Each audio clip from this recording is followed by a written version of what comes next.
India के कोलकाता शहर में 9 अगस्त 2024 की सुबह एक ऐसी खबर सामने आती है जो पूरे देश को हिलाकर रख देती है। ये खबर थी एक 31 साल की महिला डॉक्टर की, जो कोलकाता के RG Kar medical college and hospital में अपनी ट्रेनिंग कर रही थी। हॉस्पिटल जैसे सुरक्षित माने जाने वाले जगह पर इस महिला डॉक्टर का मर्डर एंड रेप होना काफी चौंकाने वाला था। इस घटना का खुलासा तब हुआ जब डॉक्टर के डेथ बॉडी का पोस्टमार्टम किया गया। इस रिपोर्ट ने लोगों की रूह तक को हिला दिया, क्योंकि यह मामला सिर्फ एक मर्डर का नहीं था, बल्कि इससे कहीं ज्यादा खौफनाक केस था। पोस्टमार्टम रिपोर्ट में खुलासा हुआ कि उस डॉक्टर की हत्या गला घोंटकर की गई थी, इतनी ताकत से कि उनका थायराइड कार्टिलेज तक टूट गया था। इस हत्या के पहले डॉक्टर ने अपनी जान बचाने के लिए कोशिश किया था। इसका सबूत उनके शरीर पर मिले कई निशानों से मिला। सबसे डरावना सच तब सामने आया जब डॉक्टर के प्राइवेट पार्ट्स पर घावों के निशान पाए गए। इससे साफ हुआ कि यह सिर्फ मर्डर का मामला नहीं था, बल्कि ये रेप के बाद किया गया एक खौफनाक हत्याकांड था। हॉस्पिटल के परिसर में इतनी बड़ी घटना हो जाती है और किसी को कान खबर तक नहीं होती। क्या उस रात कुछ ऐसा हुआ था जिसे जानकर आप गुस्से से बौखला जाओगे? क्या वहां कोई और था जिसने इस क्रूर घटना को अंजाम दिया? और अगर था तो आखिर कौन था? इन्हीं सवालों के जवाब खोजते हुए हम आज की इस वीडियो में आपको बताएंगे कि आखिर क्या हुआ था उस रात इस मेडिकल कॉलेज के शांत माने जाने वाले परिसर में। जब आपको सच का सामना होगा तो यकीन मानिए आपके भी रोंगटे खड़े हो जाएंगे। Guys, before starting this video let me tell you कि मैं यहाँ पर उन फीमेल डॉक्टर को श्रुति नाम से रेफर करने वाला हूँ, एंड ये उनका रियल नेम नहीं है। सो कंफ्यूज मत होना। श्रुति एक जूनियर डॉक्टर जो कि कोलकाता के RG Kar medical college and hospital से अपनी डॉक्टर की ट्रेनिंग ले रही थी 8 अगस्त 2024 को। और दिन की तरह श्रुति अपनी नाइट शिफ्ट पर होती है और वह अपनी जॉब कर रही होती है। तभी रात के 11 बजे उन्हें अपनी मदर का फोन आता है, जैसे कि हर दिन आता था, क्योंकि पेरेंट्स को तो अपने बच्चों की चिंता हमेशा होती है। श्रुति की मदर उनसे पूछती है कि क्या तुमने खाना खा लिया और तबीयत वगैरह तो ठीक है तुम्हारी? जिसके रिप्लाई में श्रुति बोलती है कि उनकी तबीयत एकदम ठीक है और वो बस अभी कुछ पेशेंट्स को देखने जा रही है, जिसके बाद वो अपने कलीग्स के साथ बैठकर खाना खाएंगे। अपनी मदर से बात करने के बाद श्रुति पेशेंट्स को देखने राउंड पर निकल जाती है। सारे पेशेंट्स को देखने में और अपना काम खत्म करने में श्रुति को रात के 2 बज जाते हैं, जिसके बाद वो अपने कलीग्स के साथ जाकर हॉस्पिटल कैंटीन में ही बैठ जाती है, जहां मिलकर ये लोग अपना खाना भी खाते हैं और साथ साथ थोड़ी बातें भी करते हैं। खाना खाते खाते और बात करते हुए रात के 3 बज जाते हैं और इस वक्त श्रुति थोड़ी थकान सी फील कर रही होती है, तो वो अपनी थकान दूर करने के लिए इस हॉस्पिटल के 4th फ्लोर में बने सेमिनार हॉल में जाकर रेस्ट करने लगती है।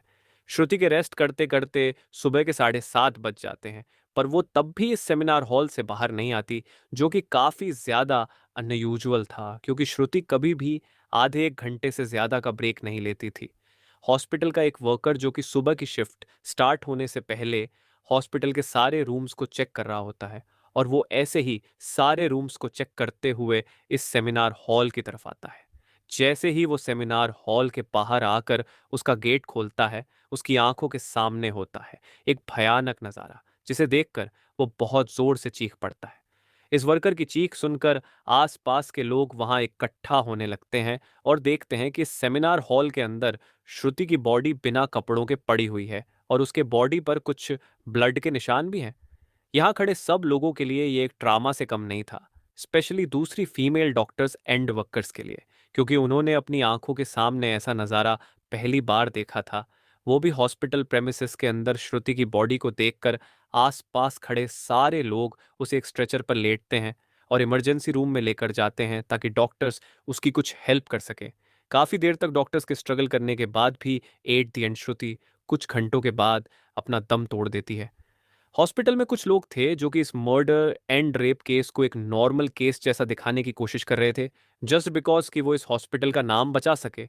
बट जब पोस्टमार्टम रिपोर्ट्स आती हैं तो सब दूध का दूध और पानी का पानी हो जाता है। इन रिपोर्ट से साफ साफ पता चल जाता है कि श्रुति के साथ किसी ने जबरदस्ती गलत हरकत करने की कोशिश करी, और जब वो इस इंसान से अपने आप को बचाने लगी तो उसने उसका गला घूंट दिया। इवन उसे बहुत बुरी तरीके से मारा भी, और फिर उसका रेप भी किया। ये सारे प्रूफ मिलने के बाद ये केस पुलिस को हैंड ओवर कर दिया जाता है। एंड पुलिस वाले इस क्रिमिनल को पकड़ने के लिए लग जाते हैं। सबसे पहले पुलिस उस क्राइम सीन पर ही छानबीन करती है जहां ये सब हुआ था। किस्मत से पुलिस वालों को वहां पर श्रुति के कुछ नेल्स एंड ब्लड सैंपल्स मिलते हैं और साथ ही एक ब्लूटूथ नेक बैंड। ये केस शायद और भी जल्दी सॉल्व हो जाता अगर उस फ्लोर पर सीसीटीवी कैमरा होते तो। बट बदकिस्मती से इस सेमिनार रूम के अंदर या इसके आसपास कोई सीसीटीवी कैमरा नहीं थे। लेकिन जिस रास्ते से इस फ्लोर पर एंटर करा जाता था वहां पर कुछ सीसीटीवी कैमरा थे। पुलिस वाले इन सीसीटीवी कैमरा में सुबह के 3 बजे से 8 बजे के बीच की रिकॉर्डिंग चेक करते हैं कि इतने टाइम के बीच कितने लोग इस फ्लोर पर आए और गए थे। इन सीसीटीवी फुटेजेस को चेक करने के बाद ये पता चलता है कि टोटल 6 लोग इस फ्लोर पर आए और गए थे। ये पता लगने के बाद पुलिस वाले एक एक करके इन 6 लोगों को पूछताछ के लिए बुलाते हैं कि वो लोग वहां पर उस टाइम क्या कर रहे थे। और इन लोगों को इस बीच यहाँ कुछ भी अजीब दिखा कि नहीं। इन लोगों से पूछताछ के दौरान पुलिस वाले उनके फ़ोन का ब्लूटूथ भी ऑन करके चेक करते हैं कि जो ब्लूटूथ हेडसेट उन्हें मिला था वो इनमें से किसका था। क्योंकि आपको पता होगा ही कि एक बार अगर आप किसी ब्लूटूथ डिवाइस से अपना फ़ोन पेयर करते हो तो अगली बार वो उससे ईजिली कनेक्ट हो जाता है। और फाइनली पुलिस वालों की ये ट्रिक काम भी आती है क्योंकि ये ब्लूटूथ नेकबैंड इन 6 लोगों में से एक आदमी के फ़ोन से कनेक्ट हो जाता है जिसका नाम था संजय रॉय, जो कि एक सिविल वॉलंटियर था। सिविल वॉलंटियर वो लोग होते हैं जो कि पुलिस के अंडर काम करते हैं और उनकी हेल्प करते हैं छोटे मोटे कामों को मैनेज करने में। आपने बहुत सारे फेस्टिवल्स अनऑथराइज्ड पार्किंग या भीड़ भाड़ वाले एरिया में देखा होगा कि कुछ ब्लू कलर की यूनिफॉर्म्स पहनकर ऑफिसर्स खड़े रहते हैं जिनका काम होता है कि विदाउट एनी रीजन कहीं पर भी ज्यादा क्राउड इकट्ठा ना हो। तो अब पुलिस वालों को अपना पहला कातिल मिल चुका था जिसके बाद वो संजय रॉय से और गुस्से से पेश आने लगते हैं। बट संजय पुलिस वालों की किसी बात का भी जवाब नहीं दे रहा होता क्योंकि वो काफी ज्यादा नशे की हालत में था। इस बीच पुलिस वाले संजय का फोन भी चेक करते हैं जिसमें उन्हें भर भर के पोर्नोग्राफिक कंटेंट मिलता है जिससे उनका शक यकीन में बदल चुका था कि संजय ही श्रुति के मर्डर का मेन कल्प्रीट है। इसके बाद पुलिस वाले संजय रॉय को और ज्यादा डराने लगते हैं। एंड फाइनली वो डर कर अपना गुनाह कबूल भी कर लेता है कि उसने ही श्रुति को मारा है और उसका रेप किया है। यह पता लगते ही कुछ पुलिस वाले और प्रूफ्स कलेक्ट करने संजय रॉय के घर जाते हैं जहां पर उन्हें एक शू मिलता है जिसके ऊपर कुछ खून जैसे ही धब्बे थे। तो पुलिस वाले उसका सैंपल कलेक्ट कर लेते हैं। थोड़ी और तलाशी लेने पर पुलिस वालों को संजय के घर के बाहर कुछ कपड़े सूखते हुए दिखते हैं और ये वही कपड़े थे जो कि उस दिन संजय ने पहने थे क्योंकि ये सब सीसीटीवी कैमरा में कैप्चर हो गया था जिससे जाहिर था कि संजय ये प्रूफ मिटाने की भी कोशिश कर रहा था। बट जब संजय को पूछताछ के लिए पुलिस स्टेशन में लाया गया था उस वक्त वो काफी ज्यादा नशे की हालत में था। तो क्या वो ये सब बस इसलिए कर रहा था ताकि उसे कम सजा मिले, जस्ट बिकॉज वो उस वक्त नशे में था।